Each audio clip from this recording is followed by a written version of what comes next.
So this is your end.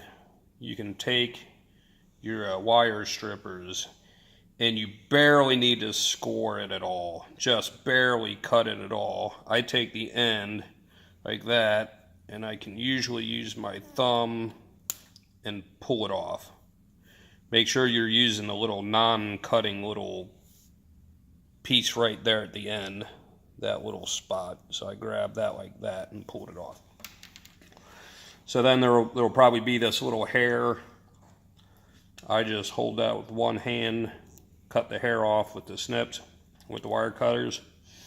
Okay, and then you'll want to orientate, get your colors sort of in order. So you'll pull the oranges off to this side, green, blue, and then brown. So you'll start untwisting them, orange, orange, white. When I untwist them, I kind of use my finger and pull it up to try to straighten them out a little bit, maybe wiggle them a bit. So then it's orange, white, orange. I'll send you this pin out, but orange, white, orange. And then make sure you twist green down pretty far. But orange, white, orange, green, white, and then take the solid blue off to the side because that's not next. Untwist blue. So it's orange, white, orange, green, white, blue, blue, white, then green, and then brown, white, and then brown. So get them all fanned out like that, and then I put my finger here and I squeeze it with my thumb, and I start working them together.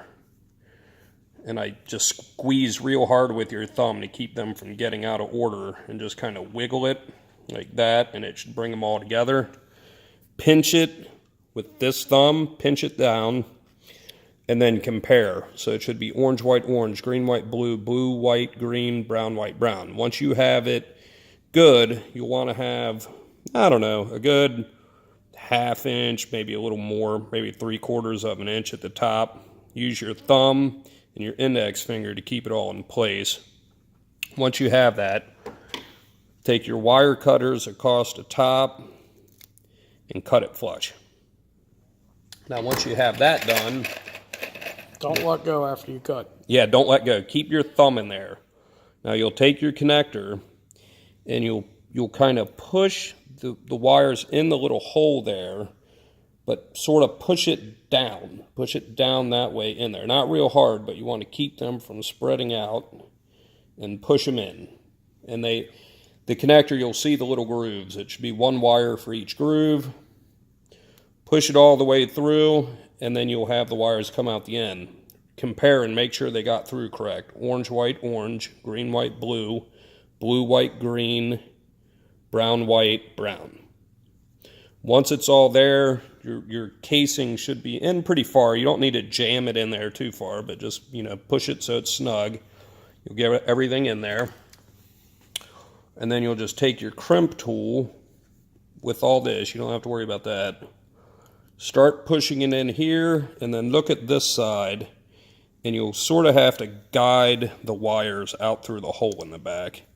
But push it so the connector is fully in. Once the connector is fully in, go ahead and crimp, and then let go, and work it out, and then just sort of check the end. A lot of times you'll get a little dingleberry there, so just pull off any dingleberries. Should be good. That should be pinching down. It shouldn't have broken off. You don't need to. You just need to squeeze the crimper tight enough so that it clicks and then then allows you to release it. You don't need to try to kill it. But that's it. That's the connector.